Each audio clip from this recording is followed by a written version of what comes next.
আসসালামু আলাইকুম প্রিয় ফুটবল ফ্যান্স। আপনারা হয়তোবা অনেকেই জেনে থাকবেন, যারা জানেন না তাদেরকে জানিয়ে দিচ্ছে লাউতারো মার্টিনেজ সিরিয়ার এই সিজনের সেরা প্লেয়ার অর্থাৎ মোস্ট ভ্যালুয়েবল প্লেয়ারের এমভিপি অ্যাওয়ার্ডটা পেয়েছেন।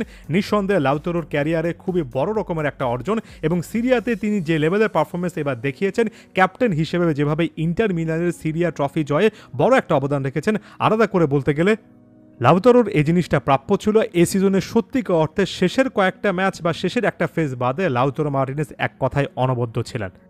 সব মিলিয়ে সিরিয়াতে এবার ৩৪টা ম্যাচ খেলে ২৪টা গোল করেছেন। দ্বিতীয় সর্বোচ্চ গোল স্কোরার দুসান ব্লাহোভিচ গোল করেছেন ১৬টা, তার থেকে ৮টা কম। এই জিনিসটা একেবারে স্পষ্টতে বলে দেয় যে সত্যিকার অর্থে সিরিয়াতে লাগাতারভাবে গোল করাটা কতটা টাফ। অন্যান্য লিগের তুলনায় দলগুলো একটু বেশি করে ডিফেন্সিভ শেপে থাকে, তাই এখানে প্রত্যেকটা গোলের অন্য রকমের একটা ভ্যালু আছে এবং লাউতারো মার্টিনেজ সত্যিকার অর্থে ইতালিয়ান লিগটাতে এতটাই ভালো পারফরমেন্স করেছেন যে লিগ পারফরমেন্সের দিক থেকে এটা তার ক্যারিয়ারের অন্যতম সেরা ধারাবাহিক একটা সিজন ছিল।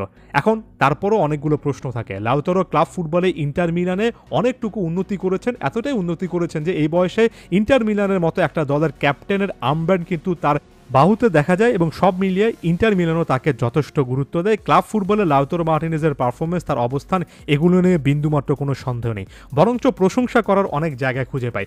লাউতারো পুরো সিজন জুড়ে যে পজিশনটাতে খেলেছেন তার যদি আপনি হিটম্যাপ দেখেন আলাদা করে, অনেক কিছু সেখানে কিন্তু বোঝা যায়। যেমন এই হিটম্যাপটা এই মুহূর্তে স্ক্রিনে আছে, সেটার দিকে যদি আপনি একটু তাকান তাহলে বুঝতে পারবেন যে লাউতারো মার্টিনেজ শুধুমাত্র কিন্তু একজন নাম্বার 9 হিসেবে ডি বক্সের মধ্যে বসে থাকেননি, বরঞ্চ এটা এমন একটা সিজন ছিল যেখানে লাউতারো মার্টিনেজ সিরিয়াতে এবার বড় একটা এরিয়া কভার করেছেন, একটা ভিন্ন রোলে খেলেছেন। অনেক সময় মার্কাস থুরামের সঙ্গে যখন ফাইনাল থার্ডে জুটি বেঁধেছেন তখন অনেকটুকু নিচে নেমে এসেও খেলেছেন, লিঙ্ক আপ করার চেষ্টা করেছেন মিডফিল্ড টু ফাইনাল থার্ডে এবং লাউতারো মার্টিনেজকে অনেক সময় নাম্বার 10 রোলও কিন্তু আমরা দেখেছি। সব মিলিয়ে লাউতারো মার্টিনেজের এই পারফরমেন্সটা একটু ভিন্ন ছিল, আরও বেশি করে ম্যাচিউর ছিল এবং সব দিক থেকে আপনি শুধুমাত্র এটা প্রশংসায় করতে পারেন। তবে লাউতারোকে ঘিরে যখনই আলোচনা করি কিছু না কিছু কিন্তু থাকে এবং কিন্তুর পেছনে একটা বড় রকমের কারণ, বিশ্বকাপে তার কয়েকটা ম্যাচে ওই কিছুটা হলো বাজে পারফরমেন্স যেটা এখনও লাউতারোকে হয়তো বা তাড়িয়ে বেড়াচ্ছে।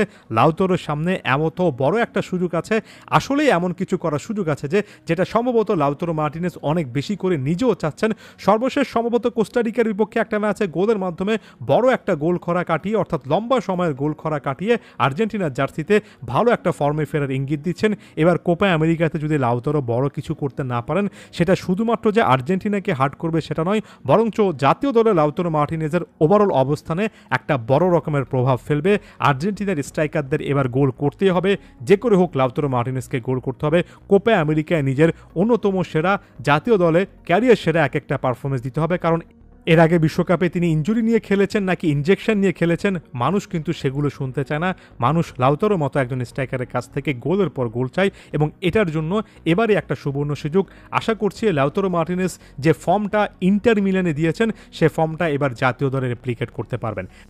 অনেকেই হয়তোবা অনেকটুকু যৌক্তিকভাবে বলবেন যে লাউতারো যে রোলটা জাতীয় দলে পান এবং লিওনেল স্কালোনির সিস্টেম যেটা, সেখানে স্ট্রাইকাররা অনেকগুলো গোল করার সুযোগ পান না, এ সকল কিছুই আমি মানি। তবে লাউতারোর এর আগে জাতীয় দলে যে পারফরমেন্সটা যেটা বিশ্বকাপ থেকে শুরু হয়েছে কিংবা এখন পর্যন্ত আছে, সেটা কিন্তু একেবারেই লাউতারোর মানের সঙ্গে যাচ্ছে না। তিনি 10-12টা ম্যাচে মাত্র একটা গোল করবেন, এটা কখনোই লাউতারোর স্ট্যান্ডার্ডের সঙ্গে যায় না।